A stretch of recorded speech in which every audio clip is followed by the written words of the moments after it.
Ballari jeans washing ಘಟಕಗಳಿಂದ ಹೊರ ಬರ್ತಾ ಇದೆ ಕಲುಷಿತ ನೀರು 40ಕ್ಕೂ ಹೆಚ್ಚು ಘಟಕಗಳಿಂದ ಹೊರ ಬರ್ತಾ ಇರುವಂತ ಕಲುಷಿತ ನೀರು ಬಳ್ಳಾರಿ ನಗರದ ಹೊರ ವಲಯದಲ್ಲಿರುವ ಇಂಡಸ್ಟ್ರಿಯಲ್ ಏರಿಯಾ ನಿತ್ಯ ಒಂದು ಜೀನ್ಸ್ ವಾಷಿಂಗ್ ಘಟಕದಿಂದ 1 ಲಕ್ಷ ಟನ್ ಗಟ್ಟಲೆ ನೀರು ಹೊರಗೆ ಬರ್ತಾ ಇದೆ. ನೀರನ್ನ ಫಿಲ್ಟರ್ ಮಾಡದೆ ಹೊರ ಬಿಡ್ತಾ ಇದ್ದಾರೆ. ನೀರನ್ನ ಫಿಲ್ಟರ್ ಮಾಡಿ ಬಿಟ್ರೆ ಅದು ವಾತಾವರಣಕ್ಕೆ ಅಥವಾ ಪರಿಸರಕ್ಕೆ ಹಾನಿ ಉಂಟು ಮಾಡೋದಿಲ್ಲ. ಆದರೆ ಇಲ್ಲಿ ಫಿಲ್ಟರ್ ಮಾಡ್ತಾ ಇಲ್ಲ, ನೇರವಾಗಿ ಹೊರಗೆ ಬಿಡ್ತಾ ಇದ್ದಾರೆ. ಜೀನ್ಸ್ ವಾಷಿಂಗ್ ಘಟಕದಿಂದ ಕಲುಷಿತ ನೀರು ಹೊರಗೆ ಬರ್ತಾ ಇದೆ.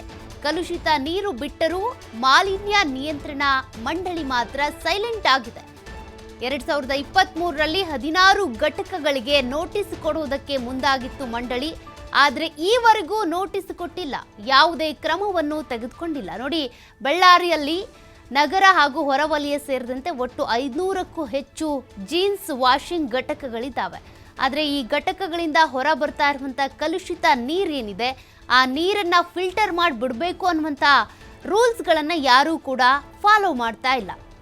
ಇದಕ್ಕೆ ಸಂಬಂಧಪಟ್ಟಂತೆ ಆಡಳಿತ ಮಂಡಳಿ ಕೂಡ ಕ್ರಮ ತೆಗೆದುಕೊಳ್ತಾ ಇಲ್ಲ. ನೋಟಿಸ್ ಕೊಡ್ತೀವಿ ಅಂತ ಹೇಳಿದ್ರು ಕೂಡ ಇನ್ನೂ ನೋಟಿಸ್ ಕೊಟ್ಟಿಲ್ಲ, ಪ್ರಶ್ನೆ ಮಾಡಿಲ್ಲ. ಅಲ್ಲಿರುವಂಥ ರೂಲ್ಸ್ಗಳನ್ನು ಉಲ್ಲಂಘನೆ ಏನು ಮಾಡ್ತಿದ್ದಾರೆ, ಅದಕ್ಕೆ ಕ್ರಮ ಆಗ್ತಾ ಇಲ್ಲ. ನೋಡಿ, ಆ ಕಲುಷಿತ ನೀರಿನ ದೃಶ್ಯಗಳನ್ನು ನೀವು ಗಮನಿಸ್ತಾ ಇದ್ದೀರಾ, ಹೇಗೆ ಕಲುಷಿತ ನೀರನ್ನು ಬಿಡುಗಡೆ ಮಾಡ್ತಾ ಇದ್ದಾರೆ ಅಂತ. ಈ ನೀರು ಹೋಗಿ ನದಿಗೆ ಸೇರುತ್ತೆ, ಕೆರೆಗಳಿಗೆ ಸೇರುತ್ತೆ, ವಾತಾವರಣ ಕಲುಷಿತ ಆಗುತ್ತೆ, ಎಷ್ಟು ಪೊಲ್ಯೂಷನ್ ಆಗುತ್ತೆ, ಅದ್ಯಾವುದ್ರ ಬಗ್ಗೆ ಕೂಡ ಹಾಗಾದರೆ ಆಡಳಿತ ಮಂಡಳಿಗೆ ಈ ಮಾಲಿನ್ಯ ನಿಯಂತ್ರಣ ಮಾಡುವಂಥ ಮಂಡಳಿಗೆ ಯಾವುದೇ ಗಮನ ಇಲ್ವಾ? ಹಾಗಾದರೆ ಯಾಕೆ ಕ್ರಮ ವಹಿಸ್ತಾ ಇಲ್ಲ? 40ಕ್ಕೂ ಹೆಚ್ಚು ಘಟಕಗಳಿಂದ ಇದೇ ರೀತಿ ಕಲುಷಿತ ನೀರು ಹೊರಗೆ ಬರ್ತಾ ಇದೆ.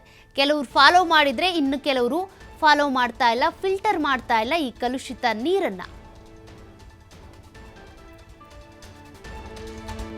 ಇದಕ್ಕೆ ಸಂಬಂಧಪಟ್ಟಂತೆ ನಮ್ಮ ಬಳ್ಳಾರಿ ಪ್ರತಿನಿಧಿ ಸಿದ್ದು ಒಂದು ಪ್ರತ್ಯಕ್ಷ ವರದಿ ಕೊಟ್ಟಿದ್ದಾರೆ, ನೋಡೋಣ.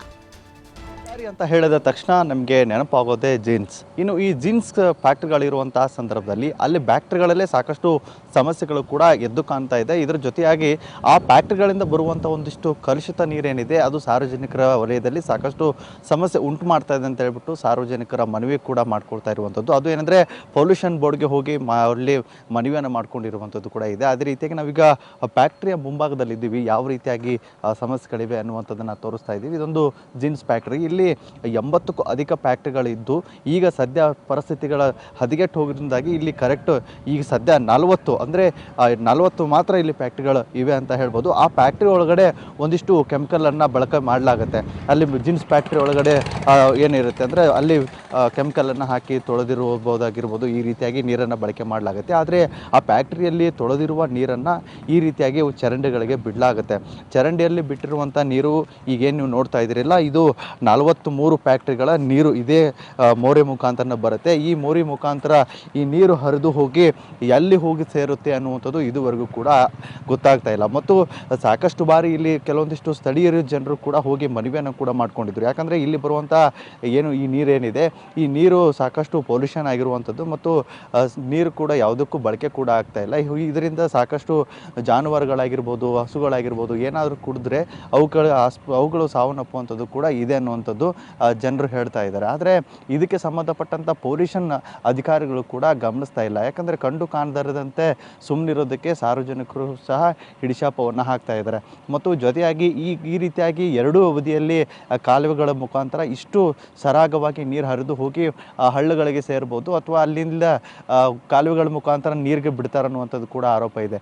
ಈ ನೀರೇನಾದರೂ ಸಾರ್ವಜನಿಕರ ಹೊಟ್ಟೆಯಲ್ಲಿ ಸೇರಿಕೊಂಡ್ರೆ ಕೆಲವೊಂದಿಷ್ಟು ಸಮಸ್ಯೆ ಆಗೋದಂತೂ ಖಂಡಿತ ಅಂತ ಹೇಳ್ಬಿಟ್ಟು ವೈದ್ಯಕೀಯಲ್ಲಿ ಬರುವಂಥ ವೈದ್ಯರು ಕೂಡ ಹೇಳ್ತಾ ಇದ್ದಾರೆ. ಇಂತಹ ಸಂದರ್ಭದಲ್ಲಿ ಇಷ್ಟಿದ್ರೂ ಕೂಡ ಅಧಿಕಾರಿಗಳು ಗಮನ ಹರಿಸ್ತಾ ಇಲ್ಲ. ಮತ್ತು ಫ್ಯಾಕ್ಟ್ರಿಯ ಮಾಲೀಕರಾಗಿರ್ಬೋದು, ಇವರೆಲ್ಲರನ್ನ ಸೇರಿಸಿ ಅವ್ರಿಗೊಂದು ನಿಯಮವನ್ನಾದರೂ ಮಾಡ್ಬೋದಾಗಿತ್ತು ಮತ್ತು ಒಂದು ಫಿಲ್ಟರ್ ಆಗಿರ್ಬೋದು, ಇವನ್ನೆಲ್ಲವನ್ನು ಮಾಡಬೇಕಾಗಿತ್ತು. ಮತ್ತು ಕೆಲವೊಂದಿಷ್ಟು ಸರ್ಕಾರದಿಂದ ಆದೇಶಗಳು ಕೂಡ ಇತ್ತು. ಒಂದು ಕಾರ್ಖಾನೆ ಆಗಬೇಕಾದಂಥ ಸಂದರ್ಭದಲ್ಲಿ ಆ ಕಾರ್ಖಾನೆಗೆ ಮುಖ್ಯವಾಗಿ ಕಲುಷಿತ ನೀರುಗಳನ್ನು ಯಾವ ರೀತಿಯಾಗಿ ಬಿಡಬೇಕು ಅನ್ನುವಂಥದ್ದು ಒಂದು ನಿಯಮಗಳು ಕೂಡ ಇರುತ್ತೆ.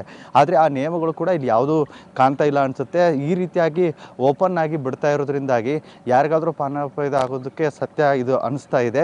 ಮತ್ತು ಪೊಲ್ಯೂಷನ್ ಅಧಿಕಾರಿಗಳು ಇಷ್ಟು ಓಪನ್ ಆಗಿದ್ರು ಕೂಡ ಇದರ ಬಗ್ಗೆ ಗಮನ ಕೂಡ ಹರಿಸ್ತಾ ಇಲ್ಲ ಮತ್ತು ಅಧಿಕಾರಿಗಳು ಇದರ ಬಗ್ಗೆ ಒಂದಿಷ್ಟು ಮಾಡ್ತಾ ಇಲ್ಲ. ಮತ್ತು ಸರ್ಕಾರದಿಂದ ಒಂದು ಫ್ಯಾಕ್ಟ್ರಿಗಳು ನಡಿಬೇಕಾದಂಥ ಸೂಚನೆಗಳೇನಿತ್ತು ಆ ಸೂಚನೆಗಳು ಎಲ್ಲವೂ ಕೂಡ ಇಲ್ಲಿ ಕಣ್ಮುಚ್ಚಿ ಹೋಗಿದೆ ಅಂತ ಹೇಳ್ಬೋದು.